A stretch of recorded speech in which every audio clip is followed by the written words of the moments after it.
Guys, welcome to JB sir classes.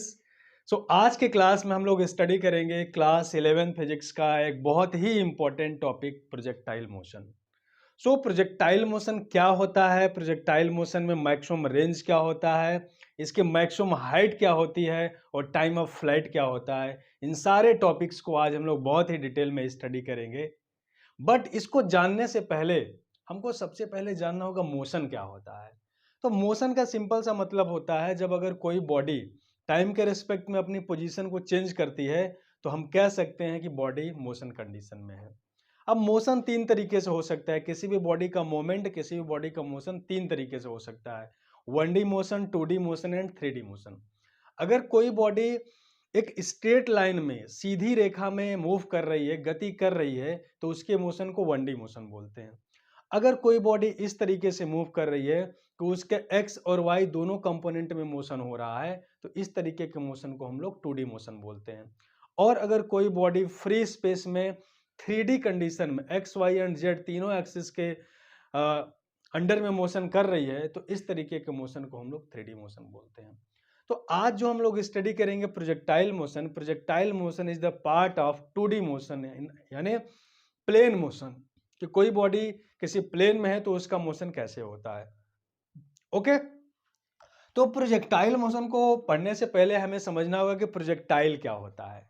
तो projectile कोई एक ऐसा ऑब्जेक्ट है जिसको कि हम एक हॉरिजॉन्टल लाइन से किसी एंगल पे फेंकते हैं और वह प्रोजेक्टाइल बिना किसी एक्सटर्नल फोर्स के, बिना किसी एक्सटर्नल एजेंट के फोर्स लगाए पूरे मोशन में मूव करता है और एट लास्ट अपनी फाइनल कंडीशन को फाइंड करता है। तो इस तरीके के मोशन को हम लोग बोलते हैं प्रोजेक्टाइल मोशन। तो आइए हम लोग देखते हैं प्रोजेक्टाइल मोशन में कौन से इक्वेशंस को कैसे हम लोग फाइंड करेंगे और प्रोजेक्टाइल मोशन का पाथ कैसा होता है। प्रोजेक्टाइल मोशन का पाथ पैराबोलिक होता है, तो यहाँ पे हम लोग उसको भी डिराइव करेंगे। ओके, तो मैं यहाँ पे एक 2D फ्रेम ले लेता हूँ, 2D फ्रेम ले लेता हूँ। This is axis x and this is axis y, ठीक है। और इस एक्सिस में एक प्रोजेक्टाइल है, इस एक्सिस में एक प्रोजेक्टाइल है जो पॉइंट O पे रखा हुआ है, और यह प्रोजेक्टाइल एक्स एक्सिस से थीटा एंगल पे प्रोजेक्ट किया जाता है, फेंका जाता है। तो इस तरीके से प्रोजेक्टाइल मूव करता है और यह मूव करते हुए इस तरीके से अपने पाथ को कवर करके यहाँ पर फाइनल कंडीशन में पहुंचता है। तो हम मान लेते हैं कि इस प्रोजेक्टाइल का इनिशियल वेलोसिटी u है। इनिशियल वेलोसिटी u से हॉरिजॉन्टल डायरेक्शन से थीटा एंगल पे इसको फेंका जाता है, थ्रो किया जाता है।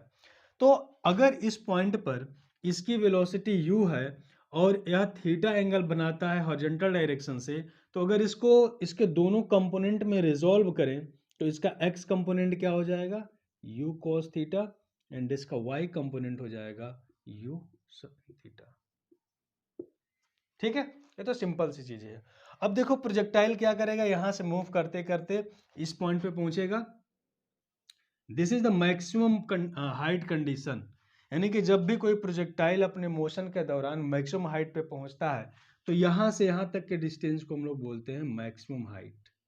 This is called max height, ठीक है। और मैक्सिमम हाइट पे इसका vertical velocity u sin theta 0 हो जाता है, और पूरे इस मोशन में, इस प्रोजेक्टाइल मोशन में इसका जो हॉरिजॉन्टल वेलोसिटी कंपोनेंट होता है हमेशा कांस्टेंट होता है, ठीक है।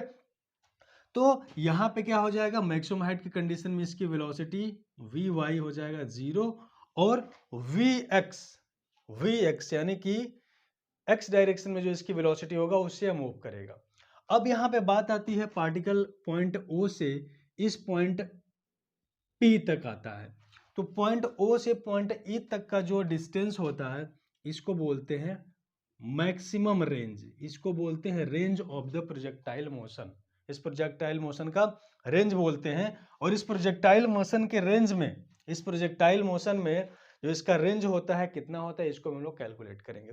अब प्रोजेक्टाइल पॉइंट O से पॉइंट B तक जाता है तो इसमें एयर में जितने टाइम तक वह रहता है उस टाइम को बोलते हैं फ्लाइट टाइम। एयर में रहने का समय होता है फ्लाइट टाइम, तो फ्लाइट टाइम को भी कैलकुलेट करते हैं। यहाँ पे हम लोग स्टार्ट करते हैं, कंसीडर करते हैं कि यहाँ पे प्रोजेक्टाइल मोशन करते करते आफ्टर टाइम टी इस पॉइंट के पे पहुंचा। दिस इज पॉइंट के। इस प्रोजेक्टाइल मोशन करते करते पॉइंट के पे पहुंचा और पॉइंट के पर इसकी वेलोसिटी क्या हो गई? इसकी वेलोसिटी है v। ठीक, इसकी वेलोसिटी हो गई v। तो इसका x कंपोनेंट क्या हो जाएगा? vx। और इसका y कंपोनेंट क्या हो जाएगा? vy। यानी कि x डायरेक्शन में डिस्टेंस ट्रेवल किया, this is x, and y direction में डिस्टेंस ट्रेवल किया y। तो हम लोग देखते हैं, दो कंडीशन में देखेंगे कि x डायरेक्शन में मोशन में क्या होगा और y डायरेक्शन में मोशन में क्या होगा। तो मोशन अंडर x डायरेक्शन। तो अगर हम distance travelled by projectile after time T time के बाद कितना डिस्टेंस ट्रेवल किया, तो कितना हो जाएगा distance? Horizontal velocity into time. तो दिस डिस्टेंस इज x। इसका जो डिस्टेंस ट्रेवल्ड होगा कितना होगा? x is equal to horizontal velocity कितना है इसका? u cos theta into time कितना है? t। सो अगर यहां से हम लोग टाइम कैलकुलेट करें तो t हो जाएगा x upon u cos theta. This is equation first. अब वर्टिकल मोशन देखें। वर्टिकल मोशन में distance travelled by projectile in y direction, तो कितना हो जाएगा? डिस्टेंस ट्रेवल्ड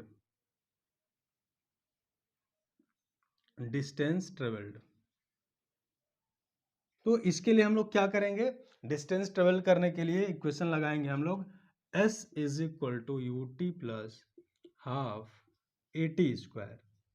ठीक है, अब देखो मोशन अंडर ग्रेविटी में है, तो इसके लिए इक्वेशन क्या हो जाएगा? s क्या है हमारा? इस डायरेक्शन में वेलोसिटी, इस डायरेक्शन में डिस्टेंस, तो डिस्टेंस कितना है? y is equal to ut। u कितना है? अब देखो ut यहाँ पे क्या लेंगे? इस डायरेक्शन में, वर्टिकल डायरेक्शन में जो हमारा वेलोसिटी है उसको कंसीडर करेंगे, तो यहाँ पे हो जाएगा u sine theta into T minus 1/2। अब a देखो क्या हो जाएगा? g हो जाएगा, और अंडर ग्रेविटी इसलिए यहाँ पे मैंने माइनस साइन लिया हुआ है, तो gt स्क्वायर। t का वैल्यू पुट करो इक्वेशन फर्स्ट से, क्या हो जाएगा? u sine theta into t का value x upon u cos theta minus 1/2 g t x upon u cos theta का स्क्वायर। ठीक है, तो यहां से क्या मिल जाएगा? u से u कैंसिल हो जाएगा, sign theta upon cos theta tan theta हो जाएगा, तो x टेन थीटा माइनस यहां पे क्या हो जाएगा? 1/2 g u square cos square theta into x square.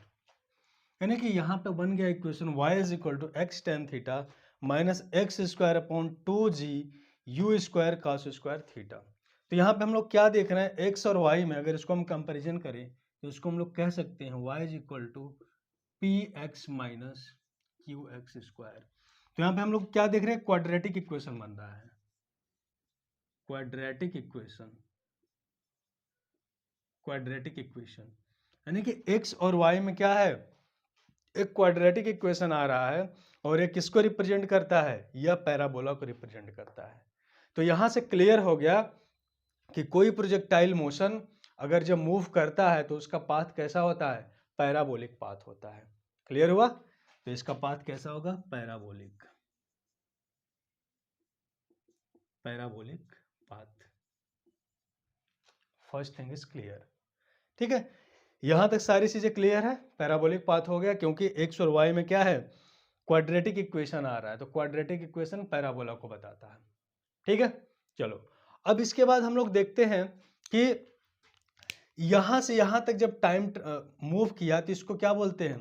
Time of maximum height, ओ से इस पॉइंट को अगर हम ए कंसीडर करें तो ओ से ए तक का जो टाइम होता है क्या होता है, टाइम ऑफ मैक्सिमम हाइट।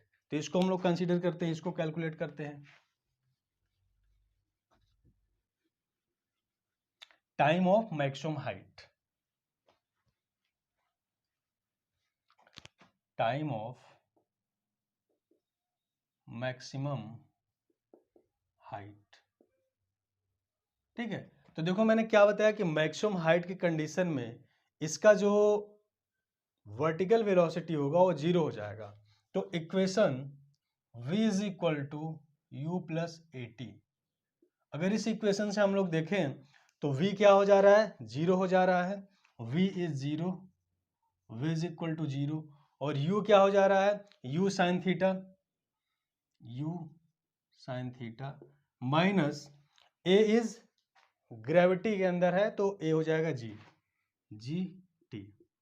तो यहां से अगर हम लोग कैलकुलेट करें तो t क्या हो जाएगा, u sine theta upon g, ठीक है, u sine theta upon g। तो t क्या है, t is the time of maximum height, ठीक है। अब हम लोग निकालते हैं flight time. Flight time, flight time क्या होता है, फ्लाइट में बैठ के उड़ने वाला टाइम नहीं है, उसको भी समझ सकते हो कि फ्लाइट यहां से उड़ी, पॉइंट ए से उड़ी, और उड़ते उड़ते क्या हुआ, दिल्ली से गई और मुंबई जाकर के रुक गई, तो जो इतना उड़ने का टाइम है वही क्या है, उसका फ्लाइट टाइम है। तो यहाँ पर भी वही हम कह रहे हैं कि एक प्लेन यहाँ से उड़ रही है, यहाँ से क्या हुआ, उड़ते उड़ते इस पॉइंट पे चली आई, तो ये क्या हो गया, इसका फ्लाइट टाइम हो गया, उड्डयन काल हो गया, ठीक है। तो अगर उड्डयन काल को हम लोग निकालना होगा तो देखो हम लोग क्या देखेंगे, यहाँ पे इसका डिस्प्लेसमेंट, अगर हम पार्टिकल का डिस्प्लेसमेंट देखें, इस वर्टिकल डायरेक्शन में डिस्प्लेसमेंट देखें तो जीरो डिस्प्लेसमेंट होगा। क्यों डिस्प्लेसमेंट जीरो होगा, क्योंकि यहाँ से ही इसने स्टार्ट किया और फाइनल कंडीशन में भी यहीं पे है, यानी कि इसका वर्टिकल डायरेक्शन में डिस्प्लेसमेंट क्या हो गया, जीरो हो गया। तो यहाँ से हम लोग क्या देखेंगे, फ्लाइट टाइम निकालने के लिए इक्वेशन, तो यहाँ से हम लोग फ्लाइट टाइम देखें तो फ्लाइट टाइम निकालने के लिए हम लोग कौन सा इक्वेशन निकालेंगे, s is equal to u t plus half a t square.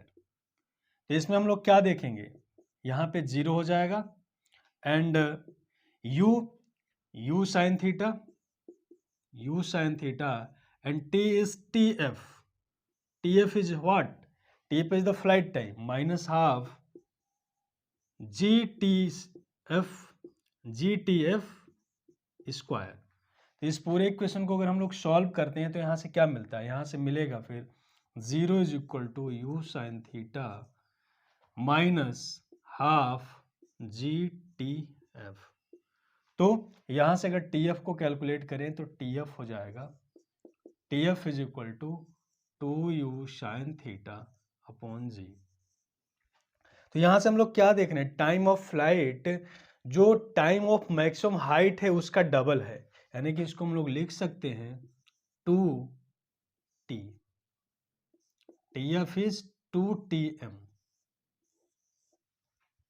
यानी कि यहां से यहां तक जाने में जितना टाइम लगेगा उसका डबल लगेगा इस पॉइंट O से इस पॉइंट P तक जाने में। क्लियर है, ठीक है। अब चलो हम लोग निकालते हैं इसका maximum height, maximum height, maximum height तो हम लोग कैलकुलेट कर लिए हैं। अब हम लोग निकालते हैं मैक्सिमम रेंज, मैक्स रेंज, या रेंज कितना होगा इस पूरे मोशन का। तो रेंज क्या हो जाएगा, देखो ये वाला डिस्टेंस हमको कैलकुलेट करना है, तो रेंज, रेंज कितना हो जाएगा, horizontal distance, horizontal velocity, horizontal velocity into flight time, flight time. तो हॉरिजॉन्टल वेलोसिटी क्या है, u cos theta, u cos theta, और फ्लाइट टाइम क्या है, 2u sin थीटा अपॉन जी। ओके, तो इसको अगर हम लोग ऐड करते हैं, इसको सॉल्व करते हैं तो ये आ जाता है u square 2 sin theta cos theta upon g.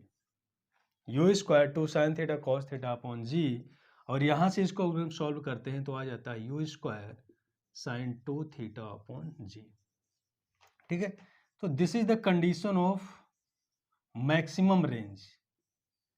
ठीक है, अब देखो मैक्सिमम रेंज की कंडीशन क्या होगी इसमें, अगर हम लोग देखें आर मैक्स निकालें, R max is equal to कितना हो जाएगा यू स्क्वायर अपॉन जी, और यह कब होगा when sine 2 theta is equal to 1।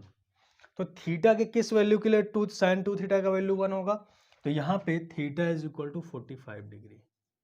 अगर theta is equal to 45 degree होता है तो उस कंडीशन में क्या हो जाएगा, मैक्सिमम रेंज मिलेगा। यानी कि हमको मैक्सिमम रेंज फाइंड करना है, जैसे कि देखते हो कि लॉन्ग जंप में होता है, लॉन्ग जंप में जब कोई किसी एथलेटिक्स को मैक्सिमम रेंज फाइंड करना होता है, मैक्सिमम डिस्टेंस कवर करना होता है, तो 45 डिग्री के एंगल पे जंप करता है तो उसको मैक्सिमम रेंज मिल जाता है। ठीक है, ठीक है, अब चलो हम लोग निकालते हैं इसका maximum height. Maximum height, maximum height,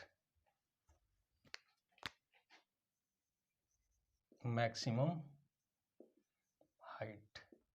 तो मैक्सिमम हाइट के लिए हम लोग कौन सा इक्वेशन लगाएंगे, मैक्सिमम हाइट के लिए इक्वेशन लगेगा v square is equal to u square plus 2as। क्यों, क्योंकि मैक्सिमम हाइट की कंडीशन में इसका फाइनल वेलोसिटी क्या हो जाएगा, 0 हो जाएगा। तो यहाँ से क्या हो जाएगा 0 इज इक्वल टू, यहाँ से u कितना हो जाएगा, u हो जाएगा u साइन थीटा का स्क्वायर माइनस 2gh। तो यहाँ से अगर इसको हम लोग सॉल्व करें तो s इज इक्वल टू हो जाएगा u square sine square theta upon 2g। This is the equation for maximum height. अब देखो इसमें मैक्सिमम हाइट की कंडीशन क्या हो जाएगी, फॉर एच मैक्स के लिए क्या होना चाहिए, sine square theta is equal to 1, तो theta is equal to 90 degree. इस कंडीशन में एच मैक्स कितना हो जाएगा, H max is equal to हो जाएगा यू स्क्वायर अपॉन 2g। तो इस तरीके से अगर किसी भी एथलेटिक्स को, किसी भी बॉडी को मैक्सिमम हाइट तक हमको फेंकना है तो उसको कितने एंगल पे, 90 डिग्री पे प्रोजेक्ट करना होगा। और अगर हमें हॉरिजॉन्टल डिस्टेंस ज़्यादा कवर करना हो, मैक्सिमम रेंज फाइंड करना हो, तो उस कंडीशन में मैक्सिमम रेंज के लिए हमको 45 डिग्री एंगल पे उसको फेंकना होगा। तो आई होप सारी चीज़ें आप लोगों को आज के लेक्चर में क्लियर होगी। तो फिर मिलेंगे एक नए लेक्चर में, एक नए वीडियो के साथ, एक नए टॉपिक के साथ। तब तक के लिए थैंक यू।